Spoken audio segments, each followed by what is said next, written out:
Hi, I'm Deb Miller, and I'm bringing to you your metaphysical connection. Through these editions and events, we strive to connect you to you and you to more.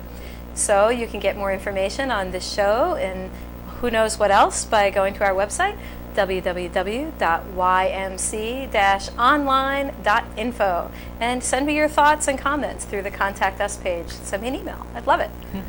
Today we have Skye Stephenson, and she is here to talk with us about South American culture and spirituality, Latin America, right? Yep. Okay. I got that? You're perfect. Okay. So let's do it. Let's talk about that stuff. Great. Thanks so much for inviting me, first of all. It's a pleasure to meet with you, Deb, and it's great to know that this show is available for the local community. So well, thank you. It's really excellent work. Well, it's my pleasure to have you here. Yeah, thank you. And yeah, I've been living in the Monadnock region for about 8 years now, but I came from living about a decade or more in Latin America. And all of my adult life I've really spent trying to bridge the North American and the Latin American cultures and people in different ways. It started off when I was 16 years old, and I went as an exchange student in high school to Uruguay for a year. Didn't know anything and found myself in the middle of a country in a military dictatorship. Host son who was jailed, who I visited several times. And I remember as a 17-year-old standing on the banks of the Rio Plata River between Argentina and Uruguay as I was about to come back to the US and thinking, you know, I'm really going to dedicate my life to trying to promote better understanding between the US and Latin America. And I've tried to in different ways, on and off. For a long time, I thought that it was mostly around the area of human rights and politics. And I ended up with a PhD in Latin American studies, lived in Chile for a year during the dictatorship down there, did my dissertation, and then ended up moving down to Chile for about 10 years. And then as time went on, I began to become increasingly interested kind of in development, then more broadly in education. And then in the last 10 or 15 years, almost unintentionally, when I would travel and work in lots of different places, because I ended up becoming regional director for Latin American educational programs for 2 different organizations. So I ended up being sent to Cuba and Brazil and Mexico and all over. I would just end up in places and people would apologize and then take me to ceremonies and invite me to initiations. They would apologize? Well, they would say, I'm really sorry because I know you're working, but it happens to be the Day of the Dead and we have a ceremony. I hope you don't mind. We'll attend that before we do our work. Oh. Yeah. Wow, or okay. I would arrive, one time I arrived down to do work in Fortaleza, Brazil, and the man I was supposed to be, well, I did work with, is also an initiated Candomblé Santeria priest, high priest, and I knew that. I showed up and we did our work, and then that evening he said, well, Skye, you know, I hope you don't mind, but we have to do a ceremony, and I know you will appreciate and understand it. So they would just kindly, or perhaps I was in some way being directed, introduce me or show me all sorts of things that the typical tourist, or even the person who might be studying Latin American spirituality here in the US, from a Latin American person who already knows English, who's already made the effort to come to the US, might not feel. It's different when you're in the context of a local community where that's part of their indigenous culture than if you find somebody who is a shaman who comes here to teach about shaman ways, which is important also, but it's a very different sort of sense when you're in their own community speaking their own language. You're not embedded in the experience. Exactly. Sure. Yeah, so I brought a lot of those experiences into my own life, and I also really enjoy writing. And so about 5 or 6 years ago, right after my mother passed away, I sat down to write what I thought was going to be a nonfiction book about Latin American culture. I'd already written one. Oh, there are some key words there. What I thought was Exactly. going to be. And I have no idea what's coming next, Yep. but that's a very intriguing statement right there. Exactly. Did you tip your hand? Well, what happened was I'd been collecting notes for this book I had in my mind for years, and I sat down and I had about a month free between jobs, and I ended up writing a novel, which I never thought about, and it was totally different than what I ever thought. And it sort of ended up writing me, to be truthful. As I started writing it, I would like I would write all day, and then I would fall asleep, and I'd wake up and I'd be like, I wonder what's going to happen next, you know? And you hear about authors doing that, but I'd never experienced that myself. It was like, wow, this is a good twist. I like this. And it was really an immersion experience. Put it aside for about a year and a half, and I just thought it was kind of my own healing work I'd done. And then I was meditating one Sunday morning, and my guide said, you got to pick it up and work on it again. And I'm like, no, I'm fine the way I am. But they said, nope, that's it. So I spent about another 3 years redoing it, reworking it, processing it, and I'm just about finished. So one of the fun things about coming here is sharing that with you a little bit, if you'd like to hear. Of course. I have a few excerpts, but within this story, there's a lot about the Monadnock region, there's a lot about Latin America, and there's a lot about different kinds of Latin American spirituality.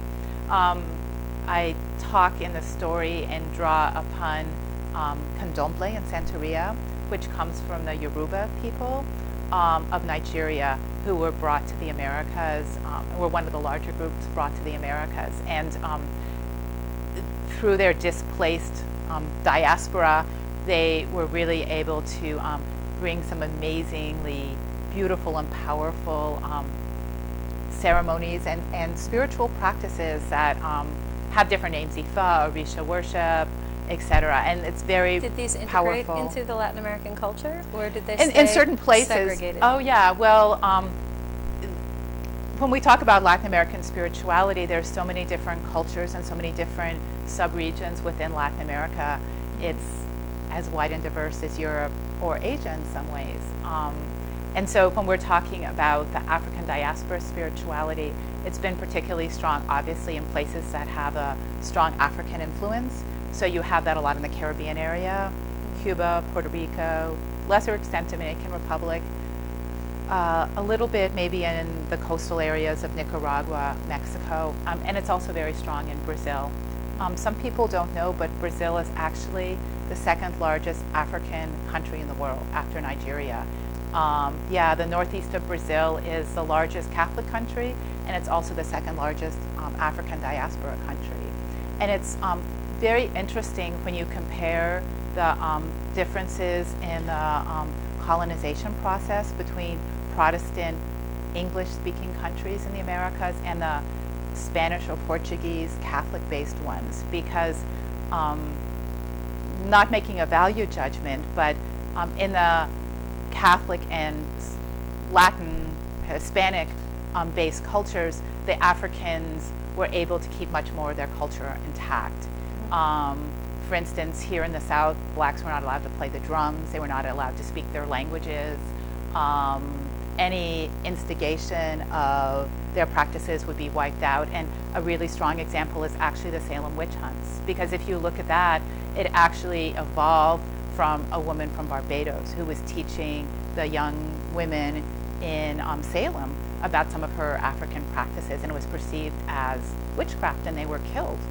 And that really, to some extent, it happened, but much lesser within the Catholic pantheon of saints and virgins. They were able to. There are different variations. Some people say they were able to have a syncretism, so that certain saints became associated with certain gods or goddesses that were worshipped deities in Africa, and they were just kind of transposed and intermixed. So a lot of the folk religion in Latin America, you see that. Others say that it was more conscious, and that was actually a mask in a sense, where they would pretend they were worshiping the particular virgin or particular saint, but behind it they knew very clearly that it was still their African deity.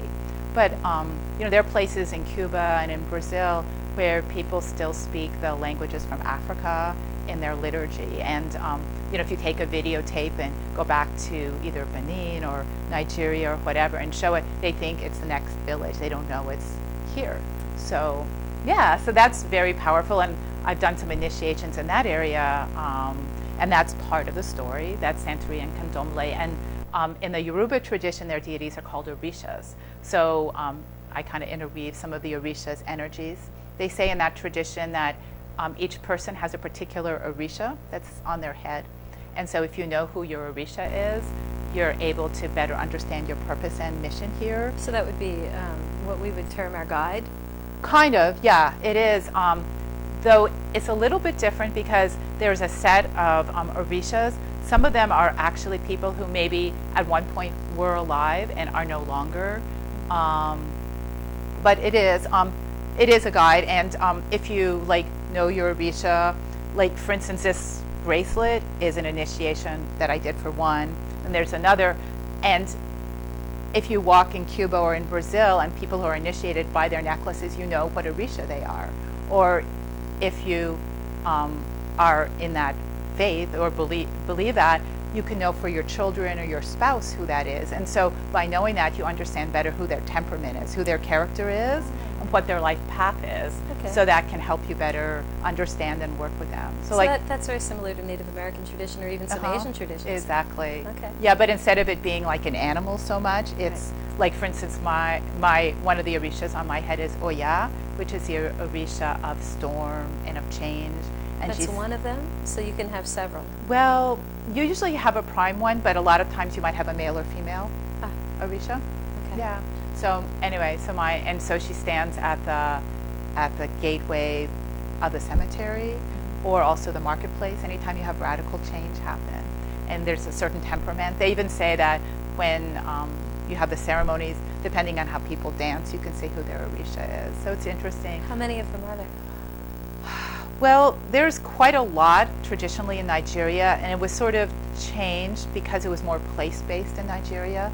But when they came here and people left their villages, it took on other meanings. It almost became surrogate families here. Mm-hmm. So there's probably 20 to 30 of the more well-known ones, but there's a lot of other ones. So there's and they're also connected in some cases with elemental forces, like one's fire, one's water, several are water, sure. etc. So it's kind of sophisticated. So you've woven this into a novel. Into the novel, right. So it's fiction and not fiction. Exactly. It's about a woman's journey. Her name is Jade, because I do a lot of work with crystals as well. So there's a large part of the kind of the Orisha piece. And then even more, it's about this woman from the Monadnock region who begins to discover her own power. So through the tale of this woman, who is a fictitious woman, exactly, the reader will actually learn authentic, exactly, and it's all tradition, techniques, initiation, history. Exactly, and it's all based on true things. And also I see that you have here the Mayan calendar. I do. Yeah. My daughter just brought that back from Belize. And so actually one of the characters in this story is a black jade heart. If you hold that up, just under your chin. I can see that. Is this good? Yep, a little higher. See? Is that right good? There. Yeah. Okay, cool. So that's what we're talking about. Right. Feel free to put it down whenever you're ready. So this is a Mayan calendar, and one of the kind of characters is actually a black jade heart that tells the story. I don't want to tell too much. And and it follows actually the dates of the Mayan calendar. And so we also talk about in the story the Mayan calendar and the significance of the Mayan people and their calendar and their beliefs, the cyclical nature of time. So I have that as well.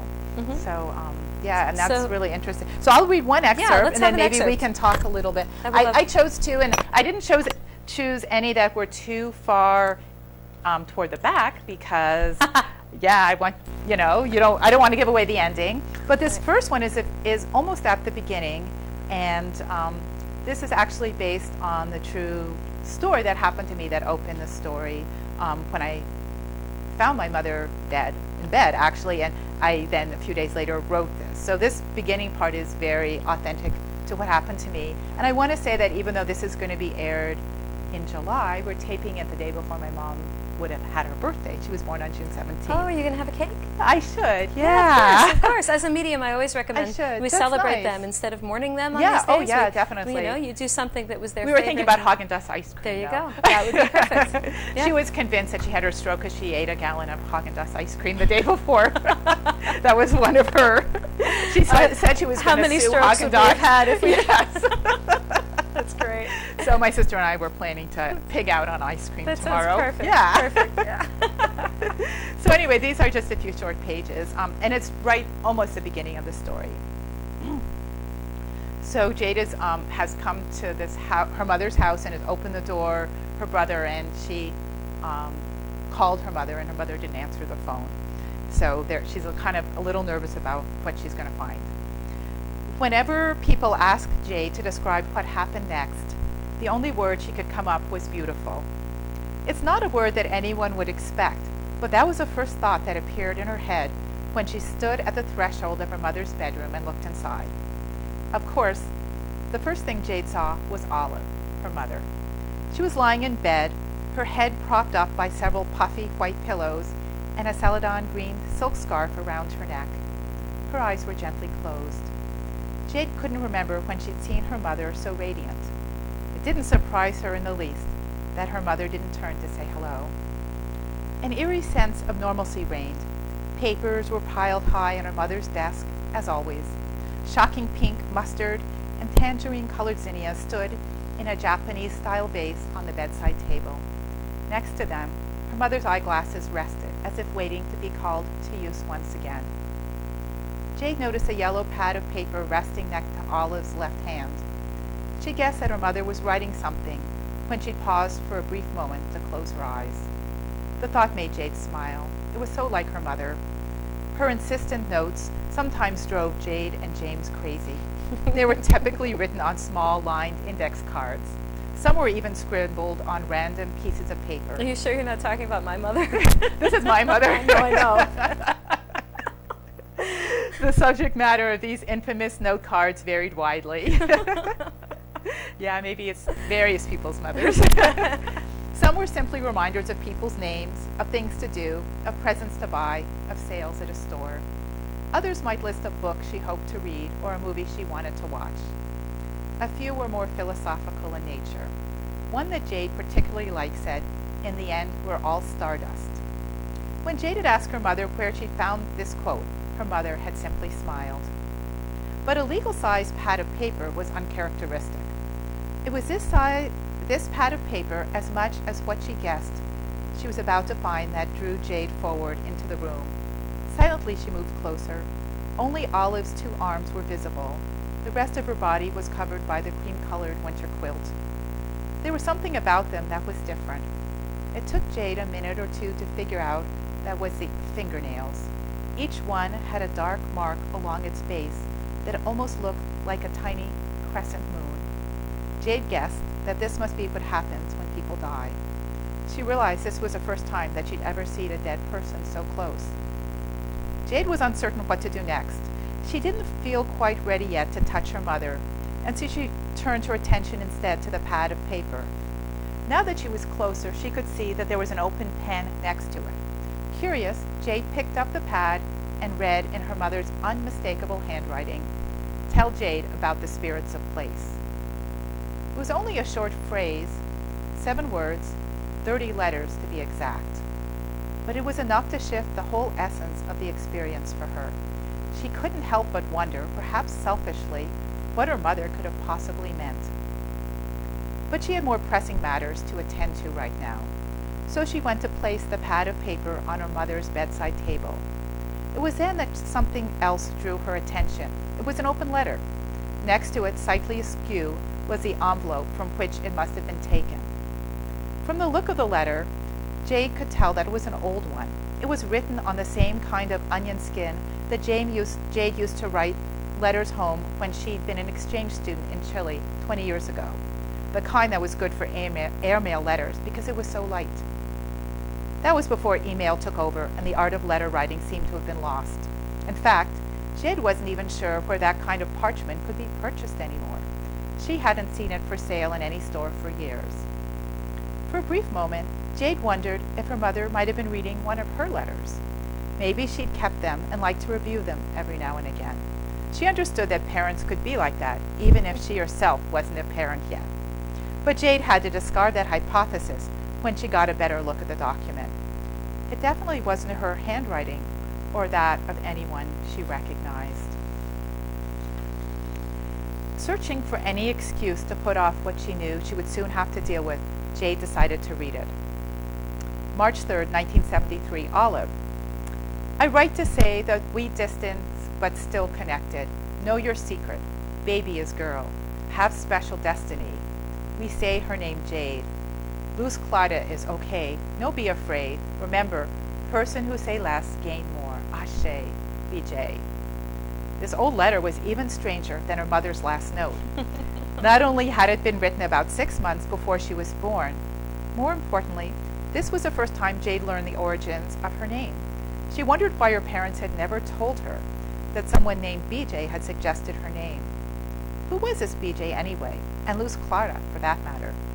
But what struck her the most was a comment about a special destiny. It sounded like something her friend Melinda the shaman might say. Jade wasn't so sure she believed in destiny at all, but what she did know that there was nothing special about her life. Approaching 40, she was currently unattached, unemployed, and unsure of what direction she wanted to be heading. But all these mysteries would have to wait. Jade took a deep breath in as she touched her mother's forehead. Her fingertips told her what she had already surmised. Her mother was as cold as the landscape outside the bedroom window. Bon voyage, Mom, I love you, Jade whispered, as if afraid to shatter the fragility of the moment. She wondered where her mother was journeying right now. Had she already become stardust? So that's the opening scene that lets out the mystery of who Jade is, and she begins her journey. Mm-hmm. Yeah. I'm trying not to drop a little moment Oh. there, right? I think many of us can relate to moments like that. But then this whole mystery Yes. is quite intriguing. She figures out she is a different person than she realized, and more importantly, she begins to better understand her own mother, because I think so many of us, myself included, have our own challenges with our relationships with our mother. of course. So she makes peace with that upon her mother's death, and I can speak for myself. I think I made more peace with my mother and understand her better now that she's passed on to other realms. Maybe she's helping in some way with the process. Well, quite likely. Yeah, I think so. Well, I think too the relationships that we have with each other are very much, they're based on the reality of the relationship, the experiences that we have, but they're also based on the archetype Exactly. of who, what we impose on the archetype of mother, or what we impose on the archetype of daughter. And sometimes that causes a disconnect in the truth of who we are with each other. Yeah. And sometimes also we have karmic connections that we bring from other lifetimes or other experiences into that, and we're working on sometimes challenging issues, especially with family members, oftentimes. So that's part of it. I'm sure none of our viewers can relate to that last comment at all. Of course not. Wait. Yes. You have to tell me what is the name of this book, and when is this book going to be released? Thank you. It's called Jade, The Way of Wisdom, and it will hopefully be released over the summer. Okay. It's off to the publishers and Very nice. about to be printed. So Very nice. yeah, more to know soon. And the term ashe that the letter finished with is actually the term for blessing or for positive energy in Candomblé and Santeria. So if you're in that at any time, you meet somebody who is a practitioner, and sometimes you can tell if they wear a bracelet or something, you say ashe as a kind of blessing. It's almost like, I don't know what the word is, maybe the equivalent in Yiddish or in Hebrew to shalom or namaste. In Hindi, it's like that. So it's powerful. So when you say that you can relate to Jade's experience, this was your own, how much of that was your own? That's what my friends who've read it always ask. Of course. Was the letter there too? No. Or so the letter is a vehicle to begin telling the exactly. story of the right. historical process. Exactly. And but I wanted to also touch base about was that You're still interesting to me. I just wanted you to know. Thank you. Even if the letter wasn't real and really about I know. you. Well, all my friends who know me, they're like, I can't tell. Are you Jade? Are you Skye? Like, who are you? It's like, ooh, you'll That's never great, know that.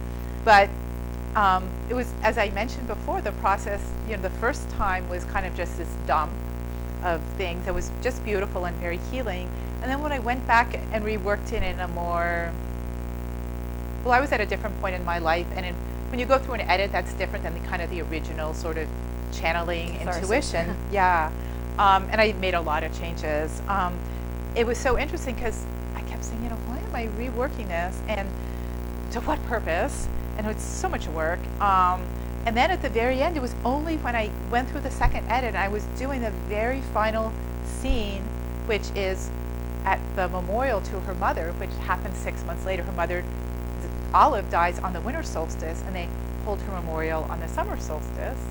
And that interim time, she's had her journey and learned so much about herself and her family, and other important things actually that have spiritual relevance for the continent. So only then did I realize that the whole story, which can be read at multiple levels, one level is actually an analogy or I don't have the right literary term, of the Andean legend of the eagle and the condor, which I didn't even realize I'd written about. So I don't know if people know about that very much, but I would venture to guess no. Okay. Well, let me tell you a little bit. I think it's pretty interesting. Yeah. That, there are a lot of cultures that we are generally not familiar with. Right. Well, there's so many and folk traditions sacred, and sacred parables and all of this. And every culture at one level is different, and then at the deepest level it's the same, because it's all connecting to our beautiful earth and the sky. And so the story is from the Andes. And is there a lesson in this story? Yes, there is. So would this be a perfect thing for our ending segment? Well, it might be a good way to ponder. It's actually a prophecy more than a lesson. Okay. And it's told by some of the bird shamans from the Andes. And what they say is that they have a prophecy from their people that there are two birds that live in the Americas, which some people actually call abuyala, and that to the north is the eagle. It's a land of the eagle in North America. And then in the South America, it's a land of the condor. And that the eagle and the condor are related. They're cousins. They're from the same family.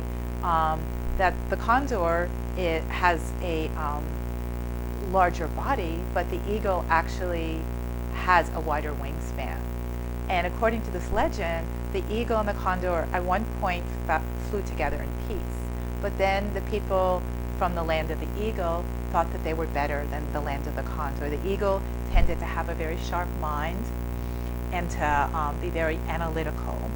And the people from the land of the condor tended to live more from their heart. And that the people from the land of the eagle said that the way the condor lived was wrong, and that they were stupid and silly, and they shouldn't be dancing and having their ceremonies. They should be more rational and live from their mind and be more practical. And for a long time, about 500 years, the condor was really put down. But that, according to this prophecy, the day would come and will come when the people in the land of the eagle recognize the validity and the power of how the condor lives. And that when that happens, they'll be able to fly together in peace. And when that happens, the Americas will also be a place for peace. And some of the prophecies that are coming is that this is a time when all of us are recognizing and reconnecting with Mother Earth and the sacred traditions of many people, and realizing that for so long, so many people and so much of our mainstream culture has put down indigenous ways, whether by Africa or the Native Americans, and that 2012 or this next century is really about reconnecting with that in some way. So yes, that is kind of a lesson to kind of think about or contemplate about how we can connect in so peace. It's a beautiful story, beautiful prophecy. Yeah. And where would that get dated back to? Well, they say that, that's in the traditions and prophecies of their people before the white man even came. So that's so thousands. very deep. Yeah, or at least, 500, 600, 7 years. And there's always kind of been that faith or belief that one day the cycle will change, because indigenous time is cyclical time. It's not linear time, and that cycles change and move, or spiral, maybe better than. And so we're at the beginning of a new spiral, and it's a time to reconnect or revalue the heart, to revalue our connection with the earth, some of these these spiritual traditions. Well, okay, so when we started talking, you were saying that you realized that you had a passion to be invested in the Latin American culture in terms of politics and social change. And that's not what you've been talking about at all, Skye. You're so right. Yeah, and so that's been kind of my own development. But at the same time, I noticed. You're right, very good. But at the same time, we have to be very careful to not disconnect spirituality from how our society and community work, because it can be really easy to just, meditate individually and connect, but all traditions and indigenous traditions really talk about the community and the well-being of the community. I think we know that all our communities are pretty fragile these days, and so there's a lot maybe we can learn also from this that comes. So it's, I guess, maybe a more sacred role, but maybe realizing that it's interconnected, that we can't individually develop spiritually if our communities aren't healthy, and our communities can't be healthy unless we empower our communities and have ritual and ceremony and go beyond kind of the material only view. So what do you think some of the misnomers are between the Latin American culture and the North American culture? What the perceptions between the two that are maybe wrong? Well, first, there's lots of Latin American cultures, so I don't want to just speak as a single one, but just talking broadly. You could say that about North American culture. Yeah, exactly. Exactly. And you can't talk about indigenous, or even we have strong Native American culture here and African diaspora and stuff. But just talking generally, I think that, Latin Americans a lot of times feel really sorry for people in the U.S. because they say, we work to live, and in U.S. culture you seem to live to work. Kind of a sense that maybe we don't have a lot of pleasure out of things, that we're just so individually focused to achieve for what? So ambitious at an individual material level, but does that really mean that our families are happy or that we enjoy life or take pleasure from it? I think that's being reassessed here, and I think maybe that's less in the Monadnock region than other places, which is one of the beautiful things here, and there's so many wonderful people. So I think that's part of it. No, I think that also too, when some of us think about South American culture, we automatically think of dictatorships, and we think of poverty, and then of course there's all that misinformation about immigration. Yeah, that's true. And so that there's some of this, there's so much unknown about the thickness, the depth, and the gorgeousness. And then, of course, we've got to say it, the whole, the Mayan culture in 2012 and the calendar. And, I think, as a general rule, we're pumped with North American history in school, but almost nothing of South American history and culture. Right. Well, first of all, we're not even really pumped with North American history because even in this region, we don't know anything about the indigenous history. Right. So, we sort of begin our history from not very long ago. So we've sort of discredited most of the history that exists here. Agreed. But, beyond that,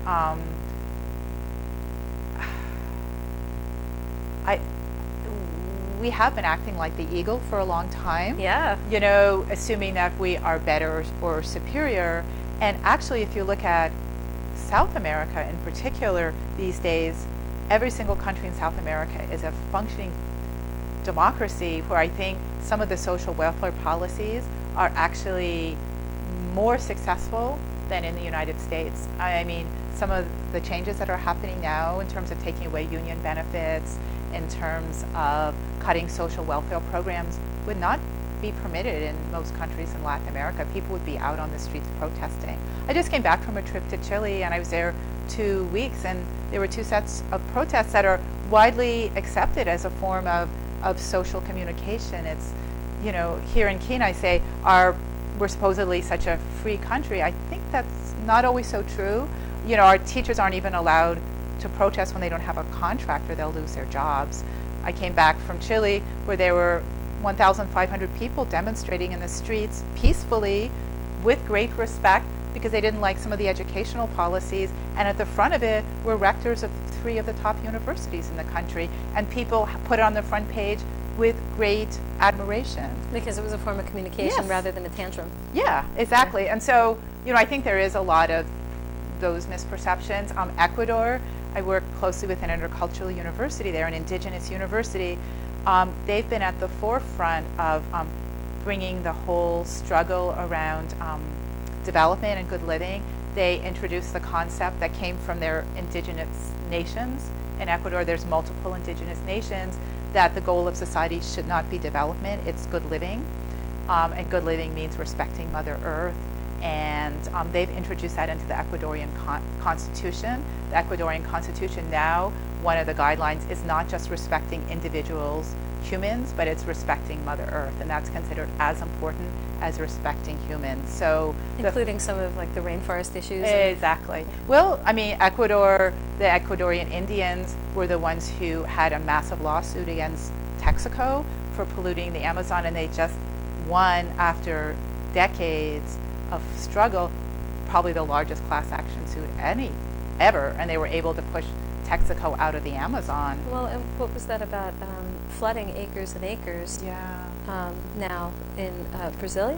Yeah, isn't that terrible? It is terrible because there's something like 40,000 indigenous people will be displaced. Yeah. Not to mention countless animals and plants and flora, fauna. Yeah, so that's going on in the south of Chile too. Yeah. So how does that fit in with some of this model you're talking about? Well, it's not perfect. That's why I said this right. is a dialogue that's going on there, just like it's kind of going on in the United States as well. So the more that people who are trying to support in the well-being and create a different vision that's not just about corporations and profit, we need to connect and work together. That's exactly what this idea is, because we probably can't do it alone.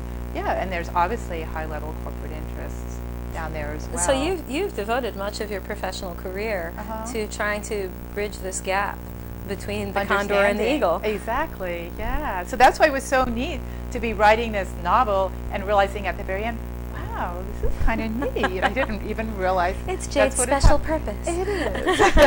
So yeah, nice. and see how even though there are some misunderstandings, and they will continue hopefully to be cultural gaps, it's there has been more and more kind of appreciation and connection as well over the decades. So parting words. Yes.